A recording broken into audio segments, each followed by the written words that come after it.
नमस्कार, superfast news में आपका स्वागत है। मैं हूं आपके साथ समीक्षा दादीच। आज इस सुपरफास्ट में बात होगी कांग्रेस नेता सचिन पायलट का बीजेपी पर बोले हमले की। सपा मुखिया अखिलेश यादव ने भाजपा पर बोले तीखे हमले की बात करेंगे। ब्रजभूषण मामले में दिल्ली पुलिस के आला अधिकारी के बड़े बयान की। अजमेर में पीएम मोदी ने विकास को लेकर दिए बयान की, साथ ही जानेंगे राजस्थान में 100 यूनिट बिजली फ्री देगी सरकार की। मोबाइल की लत से दिलचस्प मामले की बात करेंगे। चीन में प्राचीन मस्जिद तोड़ रहे जिनपिंग की। साथ ही जानेंगे किरेन रिजिजू की मोदी के ऊपर बड़े बयान की। गृह मंत्री अमित शाह ने इम्फाल में की प्रेस कॉन्फ्रेंस की। और आखिर में बात होगी पीएम मोदी पर पवन खेड़ा के जबरदस्त हमले की। इसके साथ ही और भी तमाम बड़ी खबरों से आपको करवाएंगे रूबरू।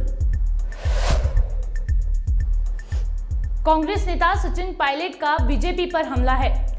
पायलट ने कहा कि मुझे भले ही युवा बताया जाता हो, लेकिन अब मैं युवा नहीं, मेरा बेटा युवा हो गया है। बड़े लोगों की जिम्मेदारी बनती है कि युवाओं को मौका दें। ये बात राजनीति में भी लागू होती है। युवाओं को मौका दिया जाना चाहिए। मैंने कभी समझौता नहीं किया। भ्रष्टाचार के विरुद्ध आवाज उठाता रहूंगा। हो सकता है ये बात किसी को बुरा लगे, लेकिन ये मेरी भावना है। मेरी तीनों मांगों को मानना पड़ेगा। कांग्रेस पार्टी और कांग्रेस का शीर्ष नेतृत्व और राहुल गांधी जी, हम सब इस बात को कई बार दोहरा चुके हैं कि करप्शन को लेके हमारी ज़ीरो टॉलरेंस है। किसी भी कीमत पर भ्रष्टाचार को हम लोग स्वीकार नहीं कर सकते हैं। और कांग्रेस वो पार्टी है जिसने हमेशा नौजवानों को प्रोत्साहित किया है, राजनीति में बाकी क्षेत्रों में उनको आगे आने का मौका दिया है। तो नौजवानों के साथ अगर कहीं गलत होता है या कहीं उनके साथ नाइंसाफ़ी होती है तो मैं समझता हूँ पार्टी हमेशा उसके खिलाफ रही है। भ्रष्टाचार और नौजवानों के भविष्य, इन दो मुद्दों पर किसी प्रकार का कोई समझौता कोई करे या मैं समझौता करूं, ये संभव नहीं है। अभी 1-2 दिन पहले मेरी बात दिल्ली में हुई थी। कांग्रेस का जो शीर्ष नेतृत्व है, अध्यक्ष जी हैं, बाकी सब लोग हैं, जो मांगे मैंने रखी थी उसका पूरा संज्ञान पार्टी को भी है। दिल्ली में परसों मैंने बात की है और मैंने कहा था, जब मैं 15 तारीख को मैंने एक सभा को संबोधित किया था जयपुर के अंदर, कि भाजपा के शासन में वसुंधरा जी के कार्यकाल में जो करप्शन के मामले उठे थे, जो खुद अशोक गहलोत साहब ने, मैंने, तमाम कांग्रेस नेताओं ने अपने मुंह से कई बार हम लोगों ने इन बातों को रखा था और ये बात पब्लिक डोमेन में है, तो उन पर एक प्रभावी जाँच होनी चाहिए। और जहाँ तक राजस्थान पब्लिक सर्विस कमीशन है, वहाँ पर काफ़ी पद खाली पड़े हैं और कुछ नियुक्तियाँ ऐसी हैं जो मैं समझता हूँ बेहतर हो सकती हैं। इसलिए उसका मूल चूक उसमें परिवर्तन लाना, उसकी फंक्शनिंग में, उनकी नियुक्तियों में मापदंड तय हों। और जो हमारे लाखों लाख बच्चे जो बड़ी मुश्किल से शहरों में जाकर मकान और कमरे किराए पे लेते हैं, कोचिंग और ट्यूशन में पैसा खर्च करते हैं, साल 2 साल मेहनत करते हैं, उसके बाद अगर उनके साथ धोखा हो जाता है तो उन लोगों के पास कुछ लोग ओवरेज हो जाते हैं, कुछ के घर परिवार वालों को आर्थिक बहुत दिक्कतें आती हैं, तो उन लोगों की आर्थिक मदद हम लोग करें। मैं समझता हूँ ये मैंने मुद्दा उठाया था और मैं समझता हूँ इस मुद्दे पर कार्रवाई सरकार करेगी।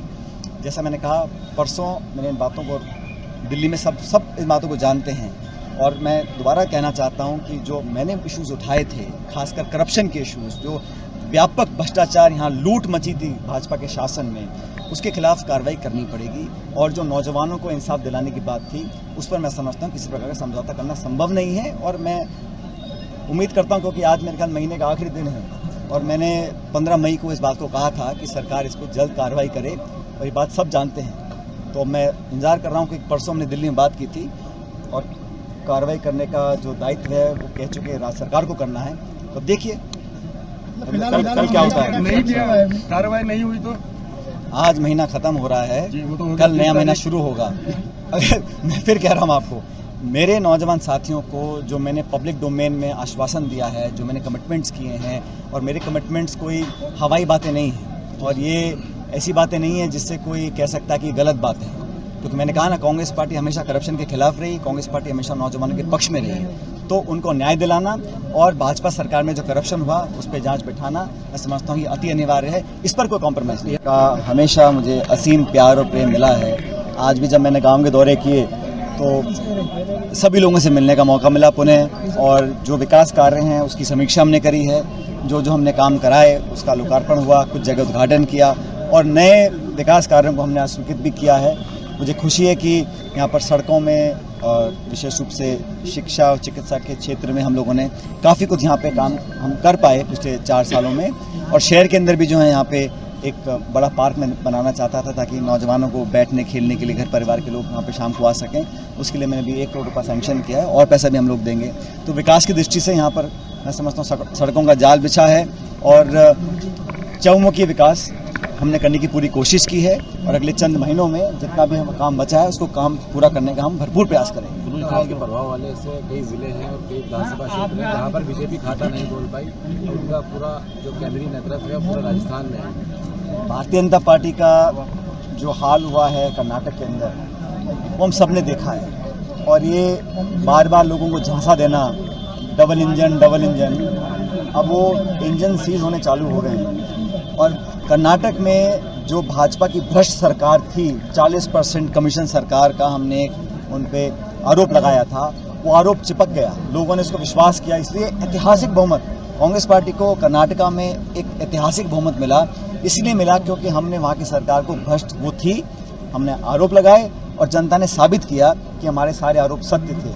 अब हमारी सरकार वहाँ बनी है, इसलिए मुझे लगता है बहुत जल्द वहाँ के मुख्यमंत्री वहाँ की हमारी सरकार उन सब मामलों पर कार्रवाई करेगी जहाँ जहाँ हमने करप्शन के आरोप वहाँ पर लगाए थे कर्नाटक में। और भाजपा का जहाँ तक राजस्थान में हाल है, आज मुझे मालूम है प्रधानमंत्री यहाँ आ रहे हैं। अब प्रधानमंत्री बार बार यहाँ आ रहे हैं और उनके आने से मुझे लगता है कि ये बात साफ दिख रही है कि जो भाजपा का राजस्थान का नेतृत्व है वो सक्षम नहीं है विपक्ष की भूमिका निभाने में। पिछले 4.5 साल में सदन के अंदर सदन के बाहर भारतीय जनता पार्टी ने ये कहीं प्रमाण नहीं दिया कि वो एक मजबूत विपक्ष है।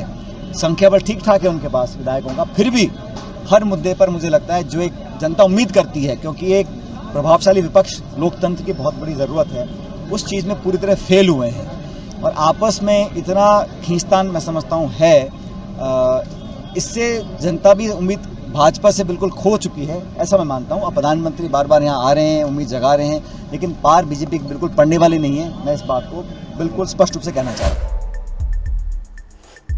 सपा मुखिया अखिलेश यादव ने बुधवार को भाजपा पर तीखा हमला बोला है। लोकसभा चुनाव के सवाल पर कहा कि इस देश में डॉक्टर BR अम्बेडकर के बनाए संविधान से लोकतंत्र चलता है, इसके लिए लोगों ने कुर्बानियां दी हैं। जनता 2024 में भाजपा का सफाया करने जा रही है। भाजपा को भी पता है, इसलिए 3-3 बार सर्वे कराया जा रहा है। सपा मुखिया अखिलेश यादव ने बुधवार को भाजपा पर तीखा हमला बोला है। मैनपुरी में पोस्टमार्टम के नाम पर रिश्वत लेने वाले प्रकरण का उल्लेख लेते हुए कहा कि प्रदेश के डिप्टी का शायद खुद स्वास्थ्य खराब है, वे देख ही नहीं पा रहे हैं कि अस्पताल में कैसे चल रहे हैं। सवाल में जान रहा हूँ, लोकतंत्र के मंदिर में, अच्छा हुआ आपने याद दिला दिया। जो लोग कहते हैं कि लोकतंत्र का मंदिर है, कितने करोड़ का बनाया, बताइए पोस्टमार्टम के लिए पैसे लिए जा रहे हैं। पोस्टमार्टम के लिए पैसे, ये क्या मुख्यमंत्री है और क्या उनके डिप्टी सीएम है? डिप्टी सीएम का स्वास्थ्य खराब है मुझे लगता है, जिन्हें ये दिखाएंगे जरा कि किस तरीके से अस्पताल चल रहे हैं। मेडिकल कॉलेज बर्बाद कर दी, क्या सफाई का अस्पताल देखने आए थे? क्या देखने आए थे कि बिल्डिंग कब बनेगी? मैं सरकार से जानना चाहता हूं, मैंने on the floor of house कहा था पार्लियामेंट के, विधानसभा के, कि ये बताइए क्या शाहपुर जी पालन जी जो देश की सबसे प्रतिष्ठित कंस्ट्रक्शन कंपनी है, वो सफाई का मेडिकल कॉलेज बना रही थी, आखिरकार तुमने अपने लोगों को संतुष्ट करने के लिए, खुश करने के लिए, कमीशनबाजी के लिए ठेका दिया आपने अपने लोगों को, और एक सबसे प्रतिष्ठित कंपनी को आपने ठेके से बाहर कर दिया। ये सोचिए, ये हालत है इनकी। तो इनका स्वास्थ्य अच्छा विभाग है, इनका खुद स्वास्थ्य गड़बड़ा गया है। इस लोकतंत्र को बचाने के लिए समाज और ये देखिए, और ये याद रखिए, मैं आपके साथ सामने, इतने कैमरों के सामने बड़ी जिम्मेदारी के साथ कह सकता हूं, पूरी भारतीय जनता पार्टी भूमाफिया बन गई है। मैं इस बात को दोबारा दोहराता हूं। मुख्यमंत्री जी यहां आए थे मैनपुरी, सरकार पूरी यहां थी। मैं तो कहूंगा कि रजिस्ट्री ऑफिस से वो रजिस्ट्रियां निकलवाइए, किस पार्टी के नेता सबसे ज्यादा भूमाफिया बनकर के आए। और ये बात केवल मैं मैनपुरी की नहीं बोल रहा हूं, आप अयोध्या की रजिस्ट्रियां निकलवा लो, सबसे ज्यादा रजिस्ट्रियां किस दल के लोगों की हैं? सबसे बड़ा भूमाफिया उत्तर प्रदेश में अगर कोई है तो भारतीय जनता पार्टी के लोग हैं। इस लोक अयोध्या निकाल लीजिए, आगरा निकाल लीजिए, वाराणसी निकाल लीजिए, आप लखनऊ निकाल लीजिए। समाजवादियों का या उन्हें लगेगा कि बीजेपी का नहीं है तो बुलडोजर आ जाएगा, लेकिन वही प्रशासन बीजेपी के लोगों के लिए जमीनी कब्जा करवाएगा। तालाब कब्जा हो गए, आप देख लीजिए, अगर कोई तालाब है और बीजेपी वालों की नजर पड़ गई तो समझ लेना वो तालाब नहीं, वहां प्लॉटिंग हो जाएगी। इस लोकतंत्र को बचाने की समाजवादी पार्टी क्या नीति अपनाने जा रही है? भाई, हम बुद्धिजीवी और पढ़ा लिखा मानते हैं आपको। वो किस समुद्र में तैरे थे बता दो। काले पानी की सजा दी गई। अरे भाई, तुम ये जब फेल हो गया 10वें के बाद 12वें करना जा रहे हो, ये 12वें के बाद 10वें करने जा रहे हो। तुम ये 46 से 56 वाले तो नहीं हो। आप बताओ, मैं पूरा सवाल के जवाब। जब बड़े साल में उनको सजा सुनाई गई तो लगातार वहां से माफी के लिए मांग कर रहे थे। हाँ, ये ठीक बात। सावरकर माफ कर रहे थे और महात्मा गांधी से भी कहा था। हाँ। लेकिन क्या था उस समय, इतिहास हर व्यक्ति अपने हिसाब से तोड़ नहीं, मरोड़ के पेश करता है। इतिहास कभी नहीं बदला जा सकता। इतिहास नहीं बदला जाता, लेकिन राजनीतिक पार्टियां हैं वो तोड़ मरोड़ के पेश करती हैं। हाँ, ये मैं सहमत हूँ। अच्छा, मैं इसीलिए अपने बुद्धिजीवी पत्रकार से कह रहा था, समुद्र भी बता देना किस समुद्र में तैर के गए थे। इस लोकतंत्र को ब्रजभूषण मामले में दिल्ली पुलिस के आला अधिकारी का बड़ा बयान सामने आया है, जहां उन्होंने बताया कि इस बारे में कुछ भी कहना जाना उचित नहीं है। इस केस के बहुत सारे पहलू हैं, इस केस के जिसके ऊपर अभी इन्वेस्टिगेशन चल रहा है, इसलिए अभी केस कहां पहुंचा बता पाना बड़ा मुश्किल है। This case was registered earlier this month. SIT is investigating this case and they are investigating on various aspects of the complaint, and further necessary legal action will be taken after the completion of the investigation. Ma'am, when can we expect the police to complete its investigation in this case? It is very difficult to comment on this right now because the case is under active investigation. So how much time it will take, how many evidence are to be collected, what are the different aspects that are to be investigated. So that cannot be commented on at this point of time. Ma'am, woman दर्शन मामले में जिसमें उन्होंने ब्रजभूषण के खिलाफ case register करवाया, उस पर अब तक की जांच कहां तक पहुंची दिल्ली पुलिस की, उसके बारे में थोड़ा सा अपडेट कर दीजिए। इस केस में SIT है वह इन्वेस्टिगेशन कर रही है। बहुत सारे पहलू हैं इस केस के जिसके ऊपर अभी इन्वेस्टिगेशन चल रहा है, तो इसके लिए कमेंट करना कि कहाँ तक पहुँची है बड़ा मुश्किल है क्योंकि बहुत सारे एस्पेक्ट्स हैं। मैम, हम क्या उम्मीद कर सकते हैं, कब तक इस पूरे मामले की जांच जो है वो कंप्लीट हो जाएगी? जैसा कि मैंने पहले कहा, बहुत सारे एस्पेक्ट्स हैं जो अभी अंडर इन्वेस्टिगेशन हैं और उसमें क्या टाइम फ्रेम लगेगा ये कहना अभी पॉसिबल नहीं है, और क्या एविडेंस है ये कहना भी उचित नहीं है। तो जैसे ही हमारी इन्वेस्टिगेशन कंक्लूड होगी उसके बाद हम जो भी नेसेसरी लीगल एक्शन है वो लिया जाएगा और आपको जरूर इस पे अपडेट दिया जाए। प्रधानमंत्री नरेंद्र मोदी राजस्थान के दौरे पर रहे। पुष्कर के ब्रह्मा मंदिर में पूजा अर्चना के बाद पीएम मोदी ने अजमेर में एक रैली को संबोधित करते हुए कांग्रेस पार्टी पर जमकर हमला बोला है। प्रधानमंत्री नरेंद्र मोदी ने बुधवार को मुख्य विपक्षी पार्टी पर तीखा प्रहार करते हुए कहा कि कांग्रेस ने 50 साल पहले इस देश को गरीबी हटाने की गारंटी दी थी, जो गरीबों के साथ कांग्रेस द्वारा किया गया सबसे बड़ा विश्वासघात है। प्रधानमंत्री ने एक जनसभा को संबोधित करते हुए कहा कि कांग्रेस की रणनीति रही है कि गरीबों को भरमाओ, गरीबों को तरसाओ। देखिए ये रिपोर्ट। आजकल बहुत से लोग पूछते हैं कि देश में जो विकास के बड़े बड़े काम हो रहे हैं उसके लिए ये मोदी इतने पैसे लाता कहां से है।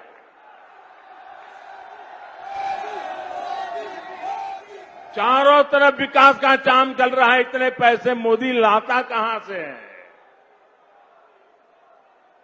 मैं बताता हूं मोदी पैसे कहां से लाता है। पहले पैसे कहां जाते थे और आज कहां जाते हैं वो भी बताता हूं। हमारे देश में विकास के काम के लिए पैसे की कमी कभी भी नहीं रही है। ये बहुत जरूरी होता है कि जो पैसा सरकार भेजे वो पूरा का पूरा विकास के कार्यों में लगे। लेकिन कांग्रेस ने अपने शासन में देश का खून चूसने वाली ऐसी भ्रष्ट व्यवस्था बना दी थी जो देश के विकास को खाए जा रही थी, खोखला कर देती थी। कांग्रेस के नेता पूर्व प्रधानमंत्री राजीव गांधी ने सार्वजनिक रूप से माना था कि कांग्रेस सरकार 100 पैसे भेजती है, 1 रुपया अगर भेजती है तो 100 पैसे में से 85 पैसे भ्रष्टाचार की भेंट चढ़ जाते थे। कांग्रेस हर योजना में 85% कमीशन खाने वाली पार्टी है। साथियों, बीजेपी सरकार ने बीते 9 वर्षों में जो देश का इतना विकास किया है वो इसलिए संभव हो पाया क्योंकि बीजेपी कांग्रेस की लूट के रास्तों को ही बंद कर रही है। बीते 9 वर्षों में बीजेपी सरकार ने आधुनिक हाईवे और रेलवे पर करीब 24 लाख करोड़ रुपए खर्च किए हैं। हाईवे और रेलवे 24 लाख करोड़। राजस्थान के मुख्यमंत्री अशोक गहलोत ने आगामी विधानसभा चुनावों से पहले जनता के हित में बड़ा फैसला लिया है। उन्होंने ट्वीट कर जानकारी दी कि राज्य में 100 यूनिट प्रति माह तक बिजली उपभोग वालों का बिजली बिल शून्य होगा। उन्हें पूर्ववत और कोई बिल नहीं देना होगा।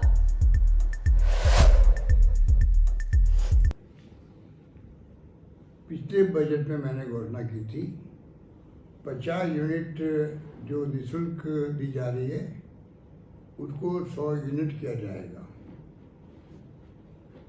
उसके अनुसार 1 मई से ये घोषणा प्रारंभ हुई और पहला बिल आएगा अभी 1 से 15 जून के बीच में। उसमें 100 यूनिट तक तमाम प्रदेशवासियों को चाहे वो कितनी बिजली कंज्यूम करे तब भी फ्री दी जाएगी। उसके अलावा इंसेंटिव दिया जा रहा है 200 यूनिट तक जो पाबंद रखेंगे अपने आप को उनको 100 यूनिट तो फ्री होगी। उसके अलावा 100 से 200 यूनिट तक जो है उनका भी जो फिक्स चार्ज है, अन्य चार्जेज हैं, वो चार्ज नहीं ले जाएंगे। इस प्रकार उनको भी बहुत बड़ी राहत मिलेगी और अब वो भविष्य के अंदर 100 यूनिट पूरी तरह फ्री, 200 यूनिट अगर बिजली का कंज्यूम करते हैं उनके लिए भी बहुत बड़ी राहत होगी। उनको अब कोई फिक्स चार्ज नहीं देना पड़ेगा। फिक्स चार्ज से बहुत भारी दबाव पड़ता है परिवार पर और ये फीडबैक मुझे महंगा इलाज शिविरों में मिला और जो लोग मिलना है मुझसे उनको चिंता यही थी कि ये फिक्स चार्ज के माध्यम से जो 200 यूनिट तक भी बिजली उपभोग करते हैं उनको भी तकलीफ आएगी। अब मैं उम्मीद करता हूँ कि जो परिवार लगभग 1 करोड़ 10 लाख परिवार है उससे अधिक परिवारों को इस फैसले से राहत मिलेगी। धन्यवाद। मोबाइल की लत का दिलचस्प मामला सामने आया है। नई नवेली दुल्हन ने अपने पति को छोड़ा। ये मामला बिहार के हाजीपुर से सामने आया है, जहां नई नवेली दुल्हन ने मोबाइल पर रील्स बनाने और सोशल मीडिया पर पोस्ट डालने के लिए अपने पति को छोड़ दिया है। बदलती दुनिया और बदलती जीवन शैली के साथ मोबाइल फोन हमारी अहम जरूरत बन गई है, लेकिन क्या किसी लड़की के लिए मोबाइल की अहमियत इस हद तक हो सकती है कि वह महज अपने मोबाइल फोन के लिए अपने शौहर को छोड़ दे? देखिए ये रिपोर्ट। देखिए वो लोग का मोबाइल के लेल अपने मियाँ बीवी में करी, समझे। लड़का मेरा बोला कि तुम मोबाइल रखती है व्हाट्सएप पर कुंची पर फोटो तुम डालती है, मोबाइल नहीं रखो। बस वो कही कि नहीं हम मोबाइल रखेंगे, बस यही बात के लेल है सर, और कोई ऐसा बात नहीं है। आज क्या हुआ है? यही इतना बात हुआ है, यही इतना बात हुआ के चलते वो लोग के गार्जियन आ करके इतना घर पर मेरा किया है। क्या घर पर किया? वही झगड़ा, लड़ाई, गाली गलौज, मारपीट। 3 दिन से मेरी बेटी फोन कर रही है, उसका मोबाइल लेकर के स्विच ऑफ कर दिया। हम मोबाइल दिए तो स्विच ऑफ कर दिया, तो हम इसके ऊपर मोबाइल लगाए, ये बात नहीं करा रहा था, इसके सास के ऊपर मोबाइल लगाए तो बात उठा करके बोलती है कि यहाँ आपकी कोई नहीं है, सब मर गया, कोई नहीं जाएगा। जब हम लोग आए हैं, मेरी बेटी रो करके फोन की कि हम लोग, अम्मी आप लोग आइए, आके हमको ले जाइए। अब हम आए हैं तो हम पहले ही आ करके मेरा जो दामाद है इस पर हाथ छोड़ा है, उसके बाद ये गई, ये बगल का है, भतीजा लगता है, देखिए ईटा चलाने लगा, मारा, खींचने लगा। उसके बाद बोले कि हम तो बात ही करने आए हैं ना, बोलती है कि हमको इमरजेंसी लाइट नहीं दी। 2 दिन पहले लालगंज में बाजार में ही पहले शादी हुई थी, उसमें घरेलू विवाद के कारण लड़की का जो भाई है वो आया हुआ था पिस्टल लेकर।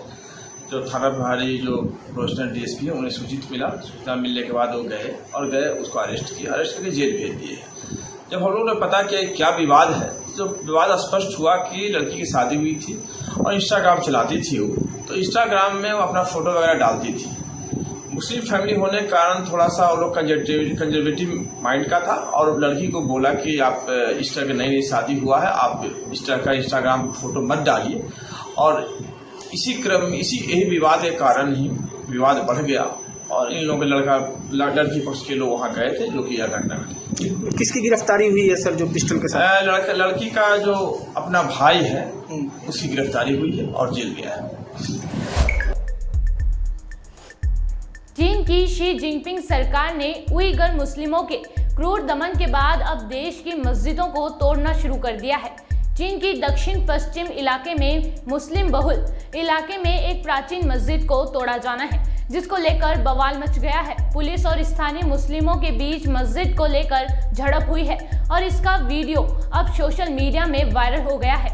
बताया जा रहा है कि यह मस्जिद कई 100 साल पुरानी है। चीन की सरकार इस मस्जिद के गुंबद को तोड़ना चाहती है। इस पूरे घटनाक्रम पर पाकिस्तान, कतर, तुर्की समेत इस्लामिक देशों ने चुप्पी साध रखी है। किरेन रिजिजू का बड़ा बयान सामने आया है। उन्होंने कहा कि नॉर्थ ईस्ट के लोगों से मोदी जी कनेक्ट हैं। पहले नॉर्थ ईस्ट दिल्ली से बहुत दूर लगता था, आज ऐसा लगता है बहुत करीब है।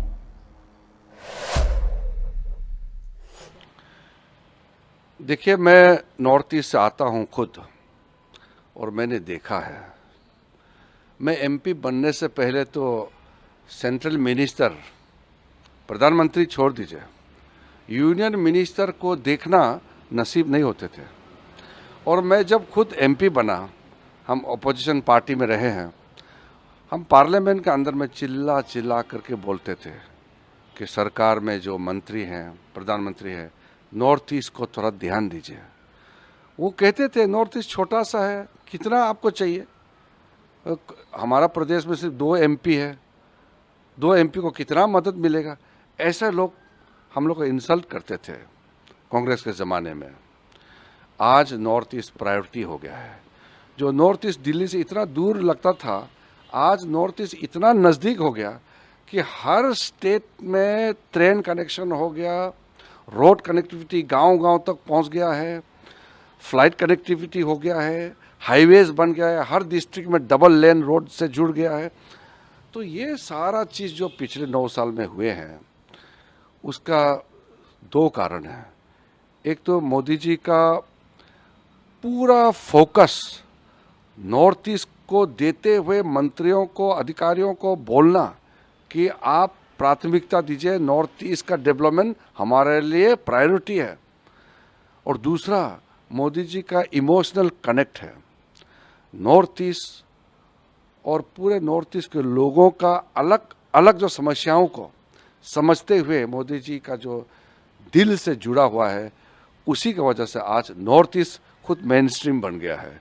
पहले तो नॉर्थ ईस्ट को वो दूर दराज वाला साइड स्ट्रीम मानते थे। आज नॉर्थ ईस्ट खुद ही एक मेन स्ट्रीम बन चुका है।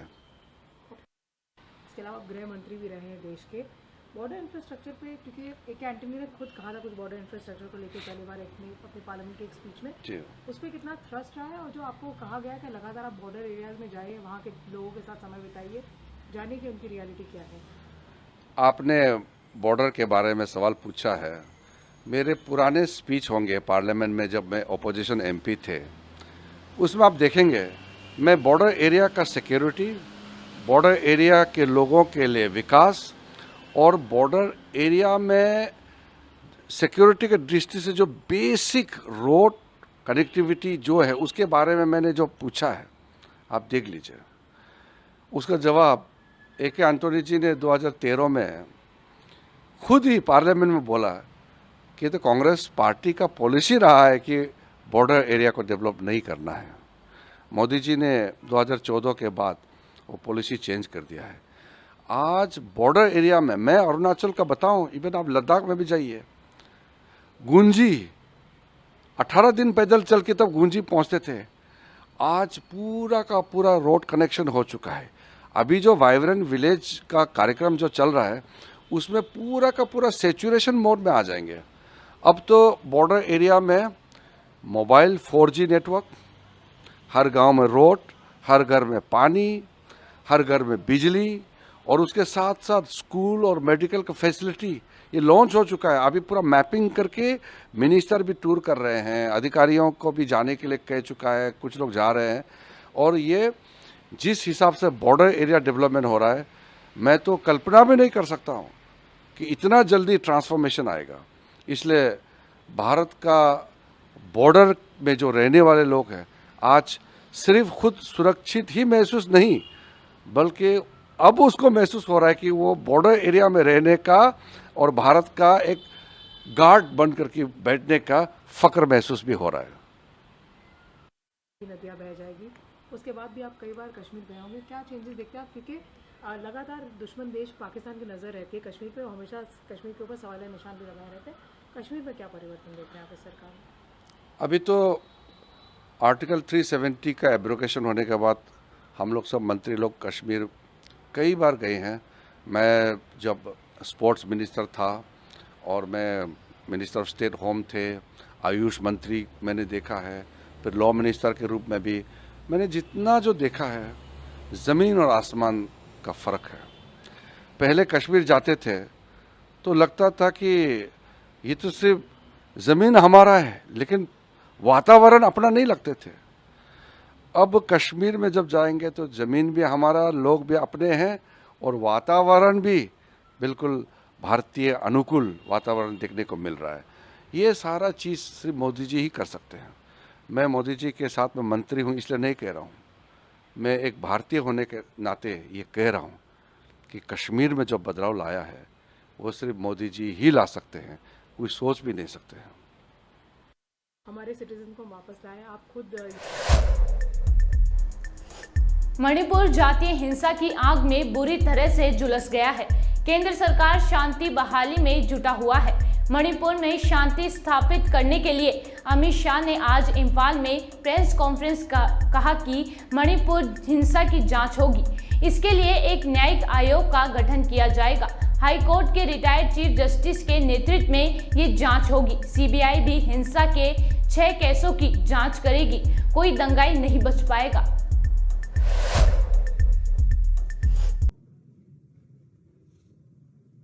मित्रों, आप सभी का आज की प्रेस वार्ता में स्वागत है। मैं 3 दिन और 3 रात से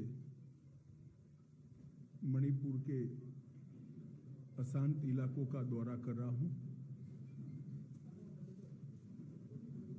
मणिपुर की हाल की स्थिति की जानकारी देने हेतु इस प्रेस वार्ता का आयोजन किया गया है। 29 अप्रैल को मणिपुर हाईकोर्ट ने, मैं कोई झिझक के बगैर कह सकता हूं, एक जल्दबाज फैसले के कारण यहाँ पर जातीय हिंसा और दो ग्रुपों के बीच में हिंसा की शुरुआत हुई। विगत 6 वर्षों से जब से मणिपुर में भारतीय जनता पार्टी की सरकार आई,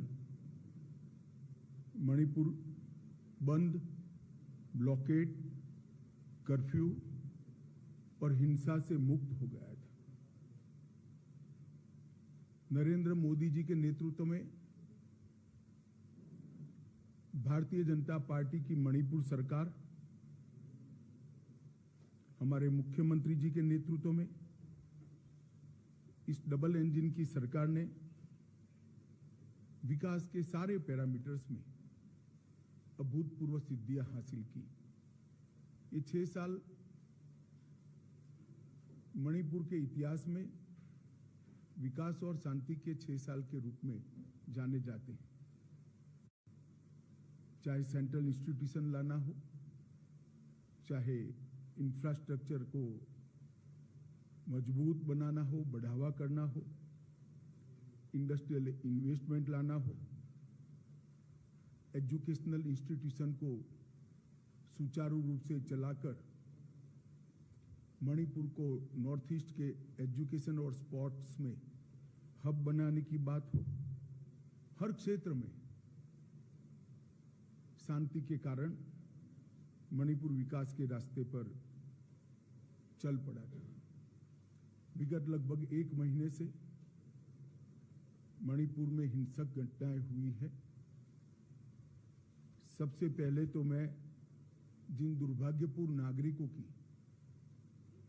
हाल की हिंसा में मृत्यु हुई है, इस सभी के परिवारों के प्रति देश के प्रधानमंत्री जी की ओर से, मेरी ओर से और भारत सरकार की ओर से इनके प्रति संवेदना व्यक्त करता हूं।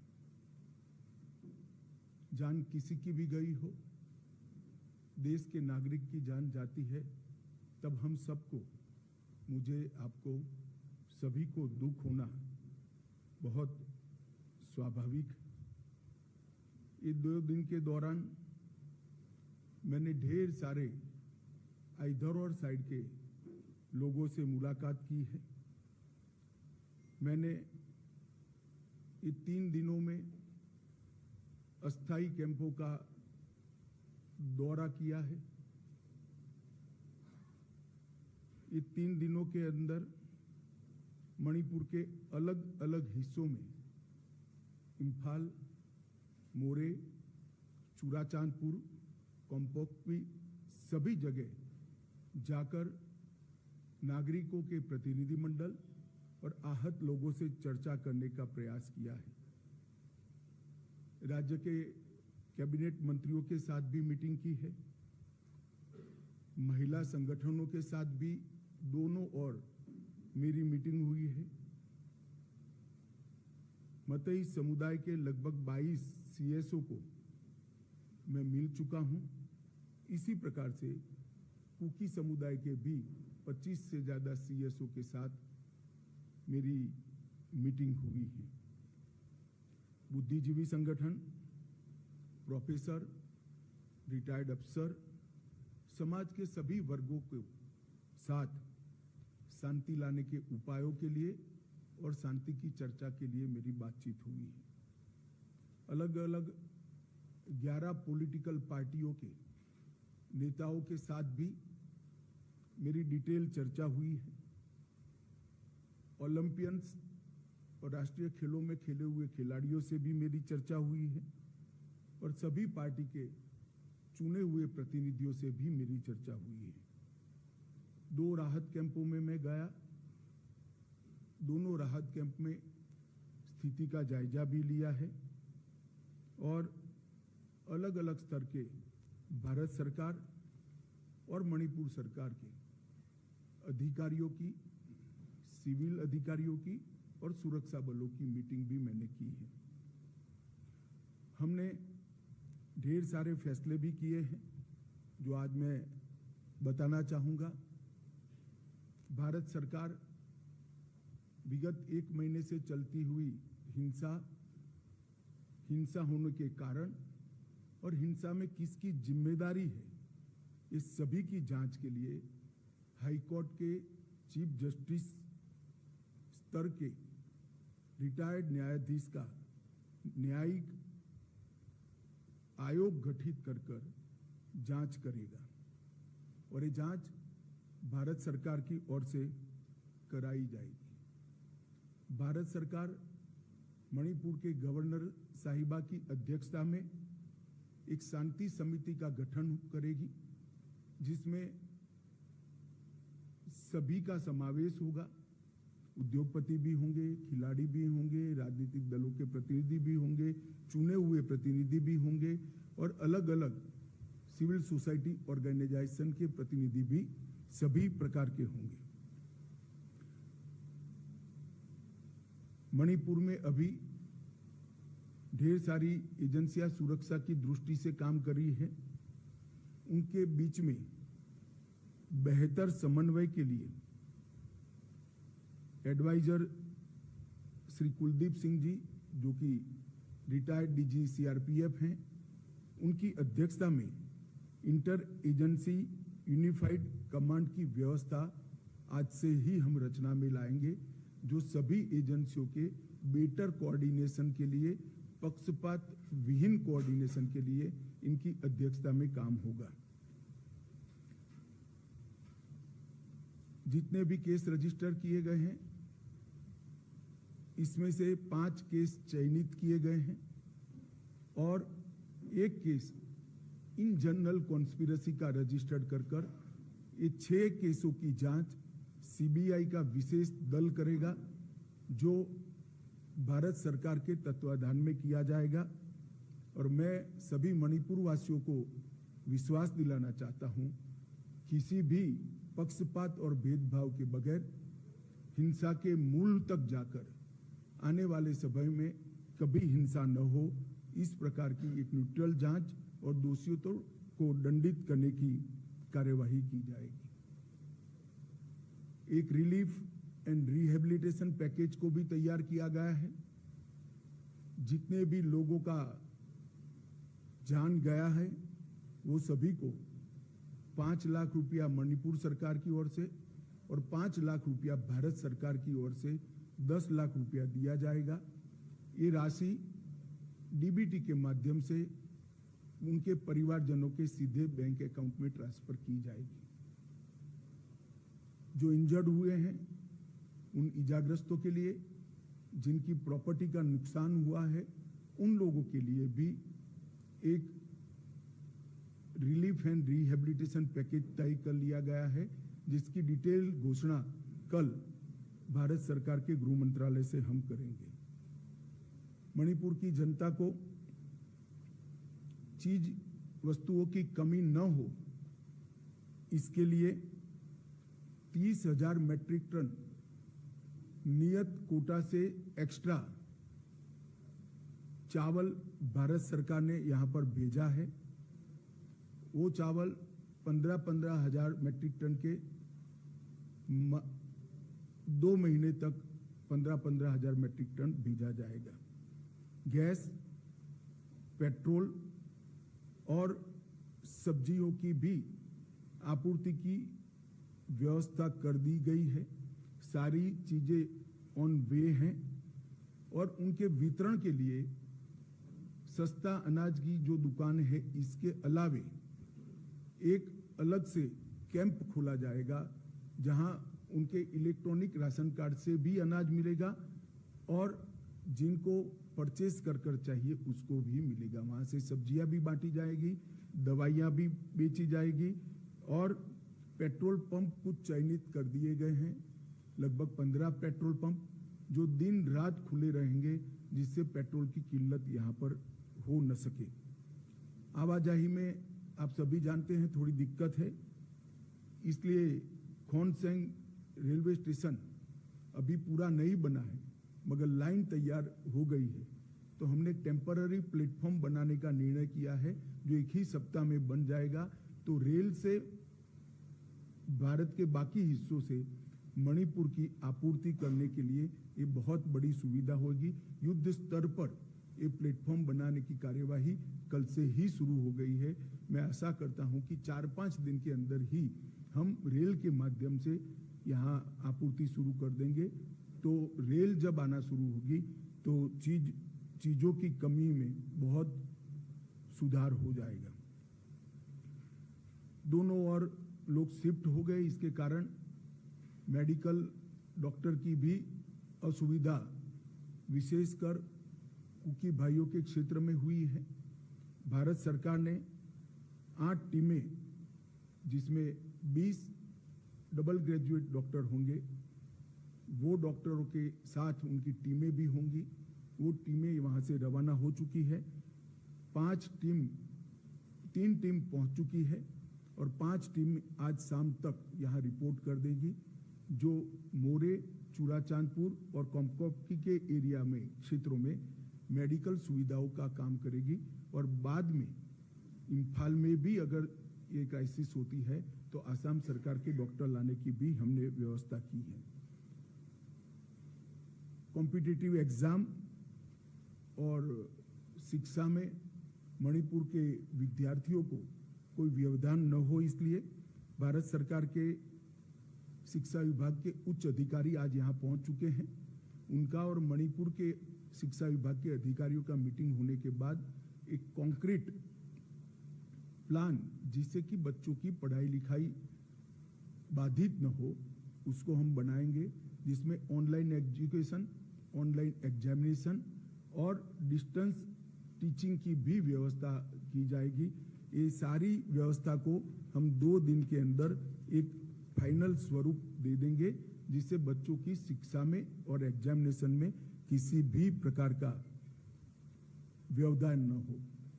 कोर्ट में मणिपुर के कुछ हिस्सों से आने में तकलीफ है। हम हाईकोर्ट के साथ चर्चा कर रहे हैं। 3 जगह पे वर्चुअल माध्यम से अपीयर हो सके, इस प्रकार की व्यवस्था की है, करने जा रहे हैं हम। चूड़ाचांदपुर, मोरे और कोमकोपकी में, जहां से मणिपुर हाईकोर्ट में सीधी अपनी बहस भी कर सकेंगे और हाईकोर्ट लिबरल तरीके से उनको, जब तक स्थिति नॉर्मल नहीं हो जाती, डेट भी दे पाएगी। इससे काम करने में काफी सरलता होगी। आवाजाही की सरलता से के लिए ये तीनों क्षेत्रों से एक अस्थायी हेलीकॉप्टर यातायात की व्यवस्था भी हम करने जा रहे हैं, जो सिर्फ 2000 रुपया पर पर्सन के रेट से इन लोगों को एयरपोर्ट तक छोड़ देगा। और इंटरनल ट्रांसपोर्टेशन की भी व्यवस्था हेलीकॉप्टर के माध्यम से हम करेंगे। भारत सरकार और मणिपुर सरकार ने हेलीकॉप्टर सेवा का बाकी खर्चा भारत सरकार और मणिपुर सरकार उठाएगी, जैसे सुदूर क्षेत्रों में आवागमन में किसी भी प्रकार की कोई दिक्कत न हो। ये सभी प्रकार की व्यवस्था सुचारू रूप से चले, इसलिए एक जॉइंट सेक्रेटरी स्तर के गृह विभाग के अधिकारी मणिपुर में उपस्थित रहेंगे और 5 डायरेक्टर स्तर के अधिकारी भारत सरकार के अलग अलग मंत्रालय के यहाँ पर उपस्थित रहेंगे। परमानेंट सॉल्यूशन के लिए हमने म्यांमार और मणिपुर की बॉर्डर पर पहले ही ट्रायल बेस पर 10 किलोमीटर बाड़ लगाने का, फेंसिंग करने का काम हमने पूरा कर लिया है और 80 किलोमीटर के काम को हमने टेंडरिंग कर चुके हैं और बाकी की बॉर्डर की हम सर्वे भी चालू कर रहे हैं। और पड़ोस के देश से आने वाले लोगों की बायोमेट्रिक्स और आई इंप्रेशन लेने का भी काम चालू है, जिससे आने वाले दिनों में उकसावे से यहाँ पर हिंसा न हो। मेरी सभी मणिपुर वासियों के से अपील है कि आप कृपया अफवाहों पे ध्यान न दें। अफवाहों के निरसन के लिए यहाँ पर कुछ टोल फ्री नंबर बनाए गए हैं। इधर और साइड से शांति बनाए रखें। मणिपुर में शांति के कारण विकास का एक नया युग 6 साल से चल रहा था। कोर्ट के एक फैसले के कारण, थोड़ी मिसअंडरस्टैंडिंग के कारण ये मनमुटा हुआ है। मुझे भरोसा है कि मणिपुर की जनता आपसी सद्भाव के साथ चर्चा कर जल्दी इसका निपटारा लाएगी। जहां तक केंद्र सरकार का सवाल है। मैं एक स्थिति स्पष्ट कर देना चाहता हूं। मैं सू ग्रुप वालों को भी एक कठोर संदेश देना चाहता हूं कि सू एग्रीमेंट का किसी भी प्रकार का वायोलेशन, किसी भी प्रकार का विचलन बहुत सख्ती से साथ लिया जाएगा और वो समझौते के भंग के रूप में लिया जाएगा। तो कृपया समझौते की सभी शर्तों का कठोरता से आप पालन करिए। आज से हम इसको बहुत स्ट्रिक्टली मॉनिटर करेंगे और जिन लोगों के पास हथियार हैं उनसे भी मैं अपील करना चाहता हूं कि अपने अपने हथियार पुलिस के सामने सरेंडर कर दें। कल से पुलिस कॉम्बिंग ऑपरेशन करेगी और कॉम्बिंग ऑपरेशन करने के बाद जिनके पास से हथियार मिलेंगे उन पर कठोर न्यायिक धाराएं लगाई जाएंगी। तो मेरा सभी से अपील है कि जिनके पास हथियार हैं वो सभी लोग पुलिस के सामने अपने हथियारों को सरेंडर कर दें।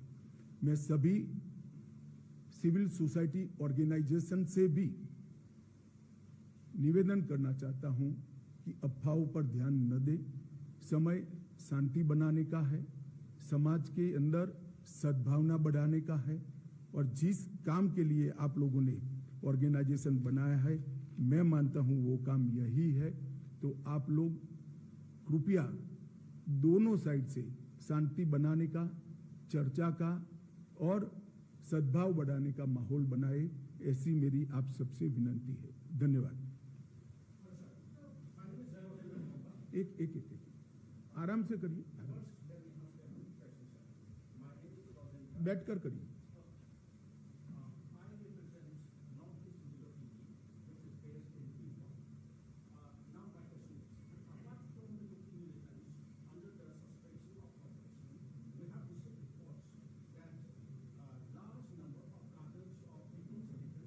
एक मिनट, मैं समझ गया। मैं हिंदी में बोला इसलिए शायद मेरी बात कम्युनिकेट नहीं हो पाई। अब ध्यान से सुनिएगा। सू मिलिटेंट अगर समझौते की किसी भी प्रकार की शर्त का उल्लंघन करते हैं तो अब उन पर कठोर नहीं चाहूंगा, परंतु जो भी सूचना है इसको हम डेल्ट कर रहे हैं और कड़ाई के साथ डेल्ट कर रहे हैं। एक सेकंड मैं बताता हूं, आप बताइए, सबको मौका मिलेगा।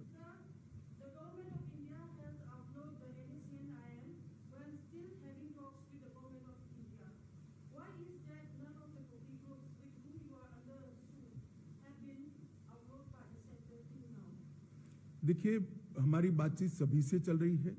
नॉर्थ ईस्ट में अब तक 15 अलग अलग हथियारी ग्रुपों से हमारा समझौता हो चुका है। 8000 से ज्यादा लोग सरेंडर हो चुके हैं। नरेंद्र मोदी सरकार बनने के बाद 2014 से लगभग 8000 उग्रवादी हथियार डालकर मेन स्ट्रीम में आए हैं। बाकी लोगों से भी बातचीत चल रही है। ये सभी से बातचीत एक उच्चतम स्तर पर गृह मंत्रालय कर रहा है, मगर जब कॉम्प्लेक्स पोजीशन होती है, 50-50 साल पुराने मसले होते हैं, इसका निपटारा लाने में समय लगता है। एक सेकंड, सबको कहें।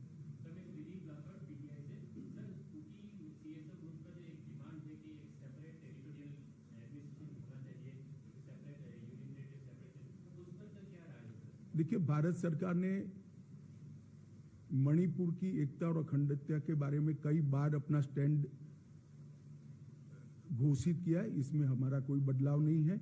मैं अभी कोई ऐसी बात करना नहीं चाहता जिससे शांति में दखल पड़े। और मेरा आपसे भी निवेदन है कि हेडलाइन बनाने में कृपया ऐसे सवाल मत पूछिए जिससे आइदर और साइड पर एग्रेशन बढ़े।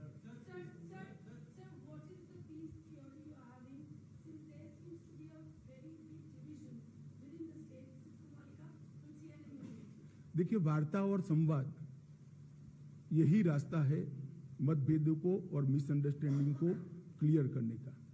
मुझे लगता है एक बार राज्यपाल महोदया की अध्यक्षता में पीस कमेटी घूमकर सबको सुनेगी। मैंने भी सुना है, काफी सारी चीजें आई हैं।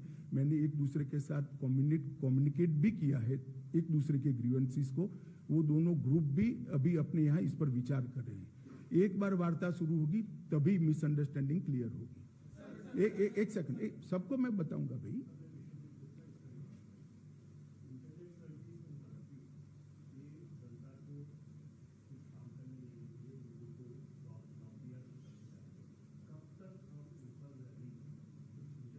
शांति होते ही तुरंत कर देंगे।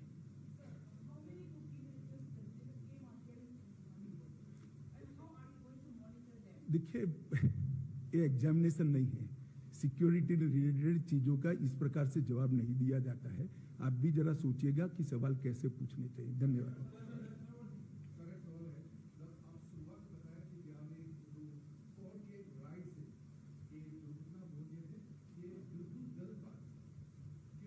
चलो, ये आपकी राय है। मैंने मेरी राय बता, सुनिए ना, यहाँ बहस नहीं हो सकती। मैंने मेरी राय बता दी, आप आपकी राय जनता को बताइए। धन्यवाद।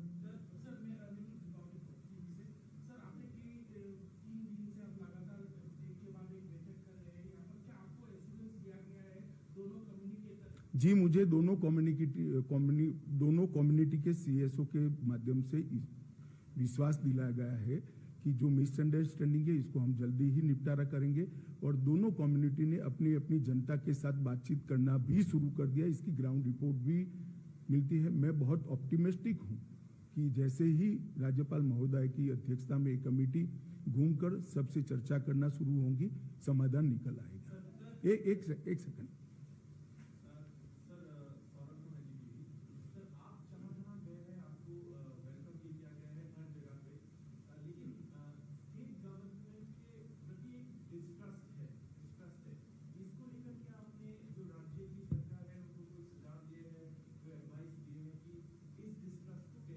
देखिए, मैंने काफी सारी चर्चा करी है, स्थिति से अवगत भी कराया है, सुझाव भी दिए हैं, मगर वो आपके लिए नहीं है, राज्य सरकार के लिए।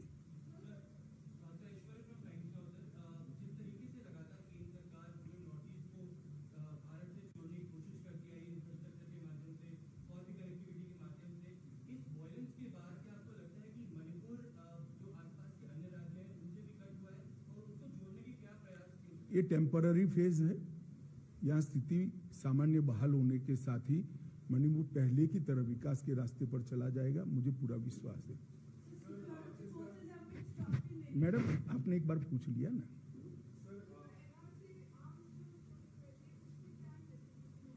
इन्वेस्टिगेशन हो रहा है, मगर मैंने पहले अपील करना चाहता था, मैंने आज अपील कर लिया है। जिनके पास भी आर्म्स है वो सरेंडर कर दे। बाद में कॉम्बिंग भी होगा और कठोर कार्यवाही भी होगी। हमारे पास सूचनाएं भी हैं। एक सेकंड।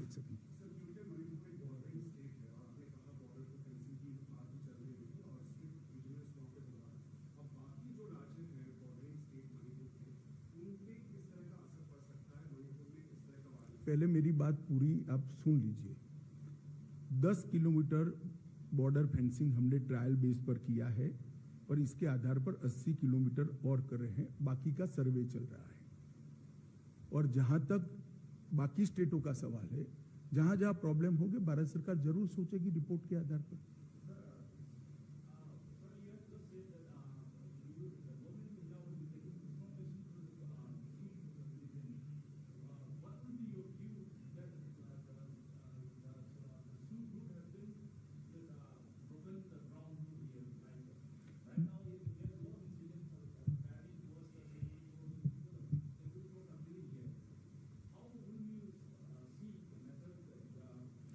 देखिए, मैं समझ गया।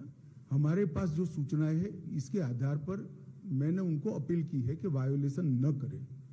वायोलेशन करते हैं तभी कदम उठाने की बात है, और वायोलेशन करेंगे तो कदम उठाना चाहिए, इसमें आप भी सहमत हैं। मैंने यही कहा है कि वायोलेशन न करें।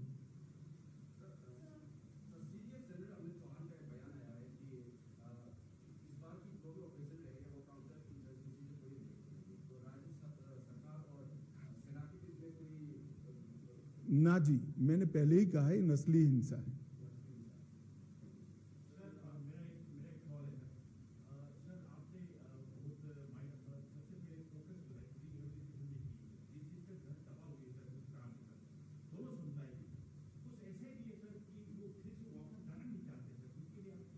हम उनसे चर्चा करेंगे। स्थिति सामान्य होने के बाद उनकी यही मंशा रही तो फिर उसके लिए भी सोचा जाएगा। मुझे विश्वास है कि स्थिति सामान्य होने के बाद, एक दूसरे पर विश्वास होने के बाद पूर्ववत स्थिति हो जाएगी।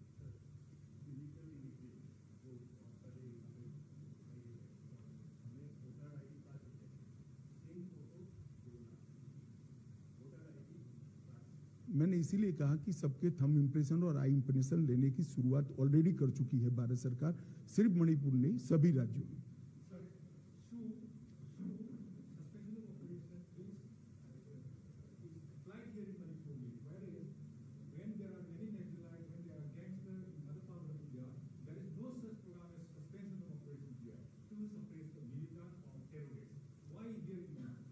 बैठिए, ऐसा है कि सस्पेंशन ऑफ ऑपरेशन की कुछ कंडीशंस हैं, तो इसको मानना चाहिए, तभी तो सस्पेंशन ऑफ ऑपरेशन रहता है। अगर कंडीशन टूटती है तो दोनों ओर से टूटेगी। फिर मैं आपसे बहस नहीं कर सकता, मैंने मेरा जवाब दे दिया।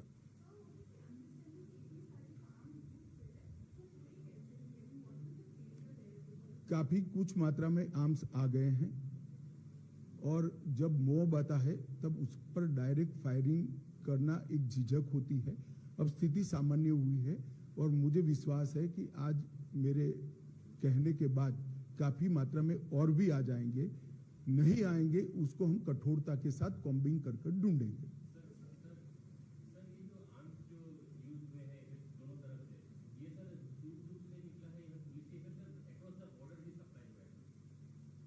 देखिए, आप प्रेस कॉन्फ्रेंस में इस तरह की सूचनाएं मुझसे अपेक्षा नहीं कर सकते हैं भैया। इसके लिए आपको एग्जाम देना पड़ेगा, सिक्योरिटी फोर्स में आना पड़ेगा या तो एजेंसी में आना पड़ेगा। चले, मुझे लगता है अब रिपीटेशन हो रहा है। मैं अंत में आप लोगों को भी अपील करना चाहता हूं कि आप भी शांति हो इस दिशा में आपका रिपोर्टिंग भी कीजिए, आप सभी अपील भी कीजिए और सभी समुदायों को शांति बनाने में आपका सहयोग भी दीजिए। बहुत बहुत धन्यवाद। पीएम मोदी पर पवन खेड़ा का जबरदस्त हमला है। उन्होंने कहा कि तमाम राजनीतिक दल जो हो रहा है उसे स्तब्ध है कि आखिर देश की स्थिति क्या हो गई है। आज की सरकार शोषकों के साथ खड़ी दिखाई दे रही है। आइए जानते हैं उन्होंने और क्या कुछ कहा।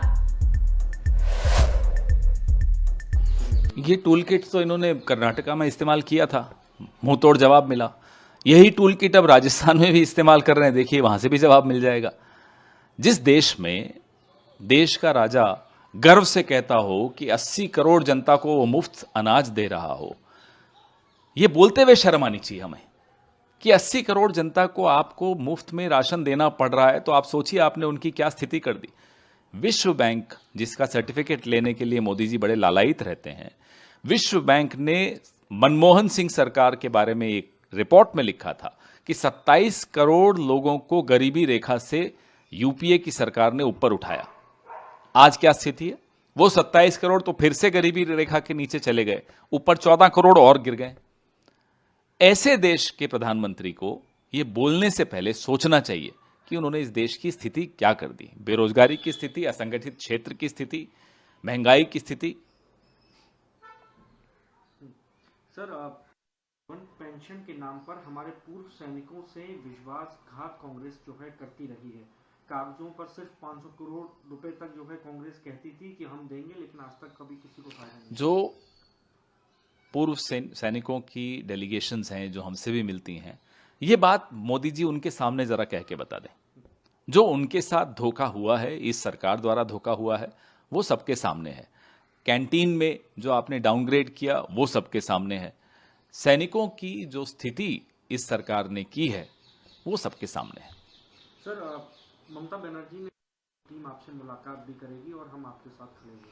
आज उन्होंने रैली भी निकाली। जाहिर सी बात है, तमाम राजनीतिक दल जो हो रहा है उससे स्तब्ध है कि महिलाएं, और वो महिलाएं जो हमारे लिए मेडल्स जीत कर लाती हैं, हमारा गौरव हैं, वो सड़क पर 1 महीने से बैठी हों और उनकी कोई सुनवाई नहीं हो क्योंकि वो भारतीय जनता पार्टी के सांसद के खिलाफ बैठी हैं। मोदी जी चुप। यही मोदी जी उनके साथ चाय पीते थे, बड़े खुश होते थे कि बेटी मेडल जीत के रही। आप बेटी क्यों नहीं सुनाई दे रही उसकी बात? प्रियंका गांधी जी हमारी नेता गई थी जंतर मंतर, उन्होंने उन महिलाओं के साथ काफ़ी समय बिताया। हमने ये मुद्दा लगातार उठाया है और हम उम्मीद करते हैं तमाम राजनीतिक दल इस मुद्दे पर अपना समर्थन देंगे। सर, आपके पास यदि कोई सबूत है तो आप उसको कोर्ट में पेश करें, और मैं अभी भी अपनी बात पर कायम हूँ। मेरे ऊपर जो आरोप लगे हैं वो गलत है। अगर सिद्ध साबित हुए तो मैं फांसी पर स्वयं लटक जाऊंगा। वो क्या कह रहे हैं वो अभी उस पर मैं टिप्पणी नहीं करूंगा। प्रधानमंत्री की चुप्पी सबको खल रही है। निर्भया के वक्त हम सरकार में थे, राहुल गांधी हों, शीला दीक्षित हों, मनमोहन सिंह जी हों, सोनिया जी हों, सब बड़ी एक सहानुभूति पूर्वक उन्होंने एक रवैया रखा, कानून में परिवर्तन किया, तुरंत कार्रवाई की। आज की सरकार शोषितों के खिलाफ और शोषकों के साथ खड़ी हुई हमेशा दिखाई देती है, वो कठुआ में हो, उन्नाव में हो, हाथरस में हो, लखीमपुर में हो, या फिर अब यहाँ जंतर मंतर वाले मामले पे हो। दिल्ली पुलिस सबूत नहीं है उनको गिरफ्तार करने के लिए। हम अगले 15 दिन में अपनी रिपोर्ट कोर्ट के सामने पेश करेंगे। आपको याद है भारत जोड़ो यात्रा के वक्त राहुल गांधी से कुछ महिलाएं मिली थी। उन महिलाओं के बारे में जानकारी लेने के लिए दिल्ली पुलिस के आला अधिकारी 2 बार राहुल गांधी के घर पे पहुंच गए। अब ये महिलाएं तो आपके सामने हैं, जंतर मंतर पे बैठी हैं, सारा लेखा जोखा लेकर बैठी हैं, किसने शोषण किया, क्या शोषण किया। अब तो ढूंढना भी नहीं पड़ेगा आपको, फिर भी आप उनकी नहीं सुन रहे, ये समझ में नहीं आ रहा। सर आखिरी सवाल, अनुराग ठाकुर एक बार फिर राहुल गांधी पर हमलावर हैं। जब भी विदेश जाते हैं वो आगे आकर ये कहते हैं कि वो अपमान करते हैं देश का। जो जंतर मंतर पे 1 महीने से हमारी बच्चियां बैठी हैं, विदेश में लोग नहीं देख रहे क्या उनको? वो अपमानित नहीं महसूस करते अनुराग ठाकुर? क्या वो देश का अपमान प्रधानमंत्री के हाथों से नहीं हो रहा है? कमाल की बात कर रहे हैं आप। सरेआम एक ऐसे व्यक्ति को बचाते हुए दिख रहे हैं जिस पर इतने संगीन आरोप हैं, तब आपकी बदनामी नहीं होती। राहुल गांधी विदेश में जाकर अगर चर्चा कर ले लोकतंत्र पर तो आपको बुरा लगता है। प्रधानमंत्री ने विदेशों में जाकर क्या क्या नहीं कहा, यहां तक कह दिया कि उस देश में पैदा होने में शर्म आती थी, तब नहीं अपमानित हुए थे? सर इंडिया की जीडीपी, मैंने अभी आंकड़ा अच्छी तरह स्टडी नहीं किया, सरकार की प्रोजेक्शंस हैं, अनुमान हैं सरकार के। हकीकत क्या है वो आपको सड़क पर, पेट्रोल पंप पर, अपने अपने रसोइयों में हर 10 तारीख के बाद अपनी जेब में हम सबको सब मालूम पड़ जाता है। वो हकीकत किसी